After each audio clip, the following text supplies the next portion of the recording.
Estou aqui no canal oficial da Igreja Batista Asas da Alva para compartilhar com você mais uma palavra, mais uma reflexão. Convido você agora a me acompanhar até o final deste vídeo, para você observar o que Deus pode fazer através da sua palavra, que ela é poderosa e viva.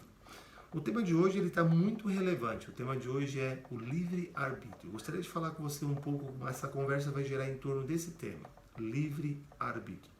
E para falar de algo dessa natureza, eu convido você agora a uma breve leitura no livro de Mateus, capítulo 4, versículo 4, que diz assim: Respondeu Jesus, nem só de pão viverá o homem, mas de toda palavra que procede da boca de Deus. Bom, só para contextualizar, é justamente o momento da tentação de Jesus. Jesus é levado ao deserto e ele sofre a tentação do próprio inimigo. Depois de passar, como diz aqui no versículo 1 do capítulo 4, que diz assim, ó, então Jesus foi levado pelo Espírito ao deserto para ser tentado pelo diabo. Depois de jejuar 40 dias e 40 noites, sentiu fome. E aí o inimigo aproveitou, a fome de Jesus e fez essa proposta para que ele transformasse a pedra em pão. E Jesus não deixou de trazer um grande ensinamento, dizendo, nem só de pão viverá o homem, mas de toda palavra que procede da boca de Deus. Bom, o que isso significa?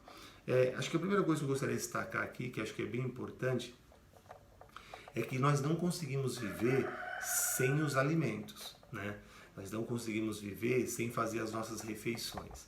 Quando ficamos na correria, do dia a dia e chegamos no limite, e aí não conseguimos comer, mas quando a fome aperta, a gente tem que comer porque a gente não consegue suportar a fome.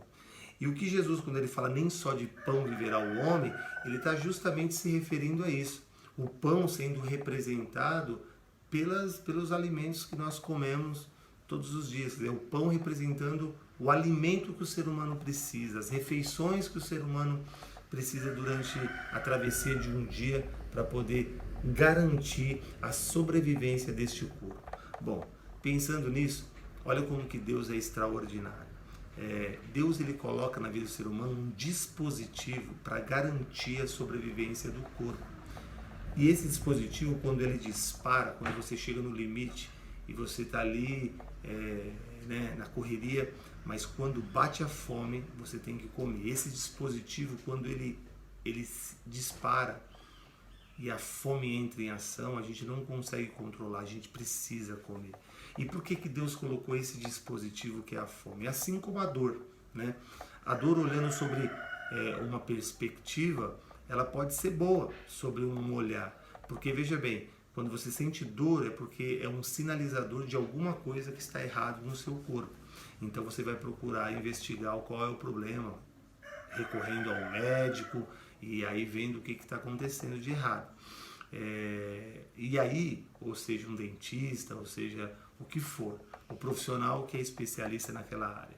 Mas olha que coisa interessante, assim como a dor é um sinalizador que te mostra alguma coisa que está errada, assim também a fome, ela é um dispositivo que, quando dispara, ele te ajuda a você não esquecer que você tem que comer, porque o corpo necessita das proteínas, do carboidrato, ou de todas as vitaminas que vêm através dos alimentos. Então ele coloca esse dispositivo para a sua sobrevivência.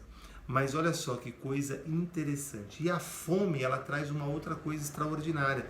Quando você tem fome, você tem prazer, você tem desejo de comer.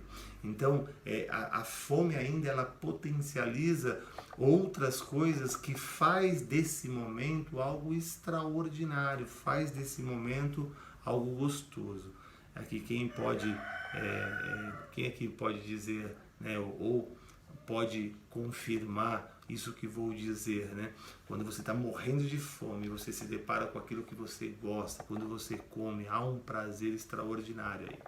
Bom, tem outras questões que giram em torno disso, Às vezes às vezes a gente come mesmo não tendo fome, ou pela uma ansiedade, ou porque ou por outras coisas, mas de fato a necessidade de comer é o que Jesus ele realça aqui, fazendo uma grande análise, fazendo uma grande comparação que tem um ensinamento profundo.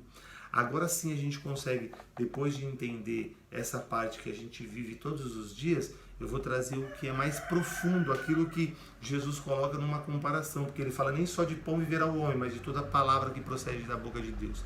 Uma certa vez Jesus disse, eu sou o pão que desceu do céu, o que também está ligado a tudo isso que nós estamos falando aqui, porque tem um alimento que ele não é físico, tem um alimento que ele não é visível, mas esse alimento ele é concedido ao nosso espírito, à nossa alma, e esse alimento ele é espiritual, e a gente precisa mergulhar, se relacionar, comer desta palavra, comer de Jesus. E para comer de Jesus, esse pão que desceu do céu, só se relacionando com a palavra.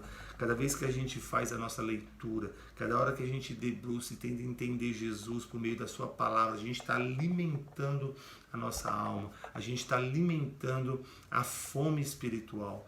E isso, agora aqui você consegue enxergar então como que Deus ele respeita o livre-arbítrio, porque Deus ele poderia também colocar um dispositivo na alma.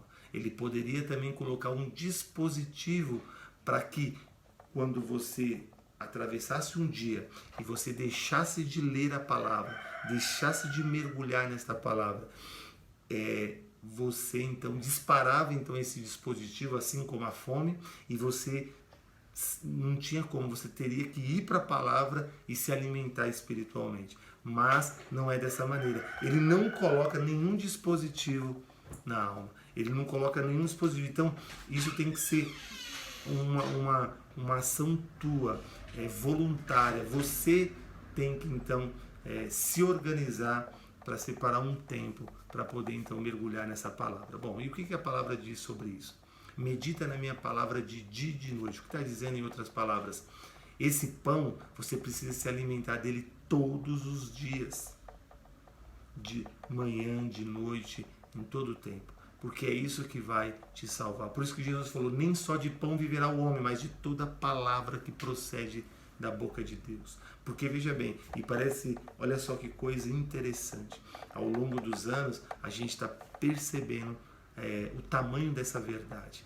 A maior hoje, quer dizer, a concentração maior de problemas que o ser humano tem enfrentado está relacionado às coisas do seu interior, está relacionado ao emocional, está relacionado a essas crises existenciais, e tudo começa de dentro e vai exteriorizando para fora. Às vezes esses efeitos aparecem no corpo, são pessoas que quando passa uma emoção muito forte, até a pele ela é atingida, o corpo ele responde, e aí o corpo vai mostrando, né, os efeitos disso.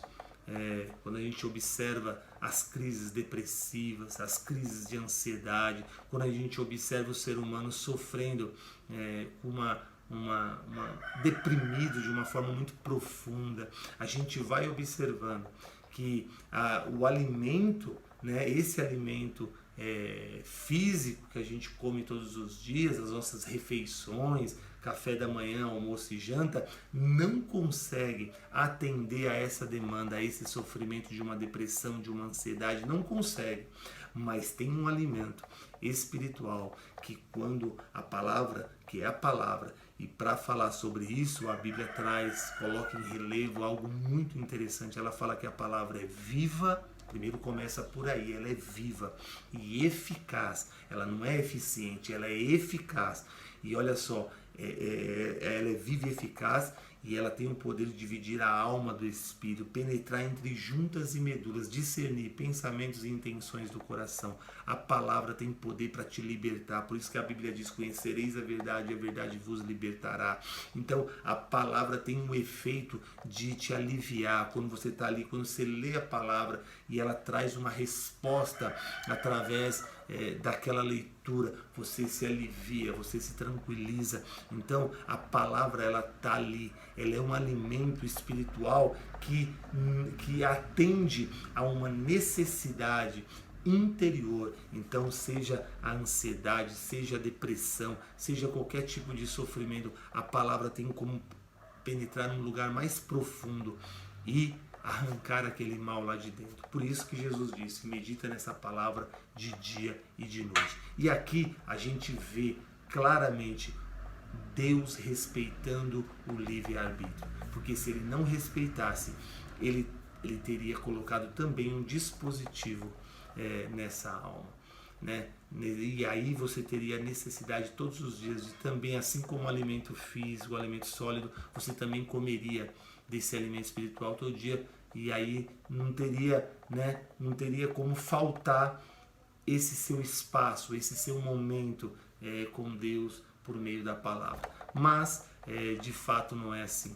A gente observa aí alguns comentários de pessoas que dizem que um dos livros mais vendidos é a Bíblia, mas é o menos lido. Hoje temos homens de Deus, pastores, temos homens que estão muito tempo no Evangelho, mas não conseguiram ler nem a Bíblia inteira. Então isso é um alerta. Isso porque a palavra diz uma coisa interessante. Se você está errando, se você está observando a sua família, a sua vida, a sua conduta, e você observa que você, ao longo dos anos, as coisas só estão piorando, o casamento piorando, a relação com os filhos, você enquanto ser humano está cada vez mais destruído, porque cada vez você está uma pessoa pior. Então veja bem, isso é um grande alerta, porque a palavra diz uma coisa interessante, a palavra diz, né? A palavra diz que o ser humano, quando ele está se relacionando com a palavra, cada dia vai surgindo a possibilidade do novo. Então, quando você observa isso, você vê claramente que as pessoas estão errando o caminho, estão errando o foco, estão se destruindo, se autodestruindo, está causando prejuízo, está cada vez se tornando uma pessoa mais feia nesse sentido de qualidade de vida, enquanto ser humano, enquanto valores.